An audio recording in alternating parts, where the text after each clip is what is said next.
Assalamualaikum warahmatullahi wabarakatuh. Diceritakan Imam Al-Ghazali di dalam kitabnya Mukasyafah Al-Qulub. Pada dahulu ada seorang ahli ibadah yang bernama Abu bin Hasim. Hampir bertahun-tahun beliau tidak pernah absen melakukan sholat tahajud.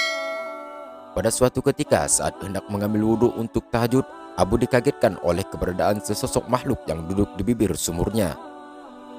Lalu Abu bertanya, "Wahai hamba Allah, siapakah engkau?" Sambil tersenyum, sosok itu berkata, "Aku malaikat utusan Allah." Abu bin Hasim kaget sekaligus bangga karena kedatangan tamu malaikat. Lalu Abu bin Hasim bertanya, "Apa yang sedang kamu lakukan di sini?" Malaikat itu menjawab, "Aku disuruh mencari hamba pecinta Allah."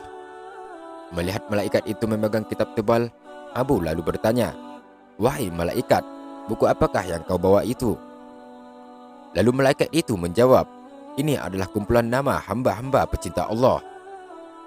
Mendengar jawaban malaikat, Abu bin Hasim berharap dalam hati namanya ada di situ. Maka ditanyalah malaikat itu, "Wahai malaikat, adakah namaku di situ?" Abu berasumsi bahwa namanya ada di buku itu, mengingat amalan ibadahnya yang tidak kenal putusnya, selalu mengerjakan sholat tahajud setiap malam, berdoa dan bermunajat kepada Allah Subhanahu wa taala di sepertiga malam. Lalu berkatalah malaikat itu, "Baiklah," kata malaikat sambil membuka kitab besarnya. Dan ternyata malaikat itu tidak menemukan nama Abu di dalamnya. Tidak percaya, Abu bin Hasim meminta malaikat mencarinya sekali lagi. "Betul, namamu tidak ada di dalam buku ini," kata malaikat. Abu bin Hasim gemetaran dan jatuh tersungkur di depan malaikat. Dia menangis sejadi-jadinya. "Rugi sekali diriku yang selalu tegak berdiri di setiap malam dan tahajud dan bermunajat kepada Allah. Tetapi namaku tidak ada masuk dalam golongan para hamba pecinta Allah." Melihat Abu bin Hasim menangis, malaikat itu berkata, "Wahai Abu bin Hasim, bukan aku tidak tahu engkau bangun setiap malam ketika yang lain sedang tidur, mengambil air wudhu dan kedinginan pada saat orang lain terlelap dalam buayan malam. Tapi tanganku dilarang Allah untuk menulis namamu. Lalu apakah gerangan yang menjadi penyebabnya?" tanya Abu bin Hasim. "Engkau memang munajat kepada Allah Subhanahu wa taala, tapi engkau pamerkan dengan rasa bangga kemana-mana dan asik beribadah memikirkan diri sendiri.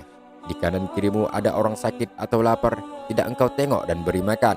Bagaimana mungkin engkau dapat menjadi hamba pecinta Allah kalau engkau sendiri tidak pernah mencintai hamba-hamba yang diciptakan oleh Allah Subhanahu wa taala?"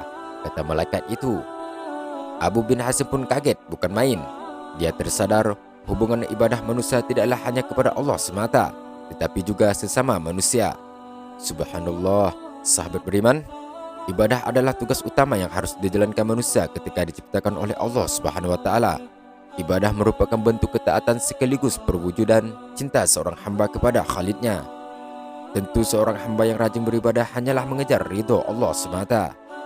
Teman-teman, demikianlah kisah dari seorang ahli ibadah yang rugi. Semoga menjadi bahan renungan kita bersama. Semoga bermanfaat. Sampai jumpa di video selanjutnya. Jazakumullah khairan.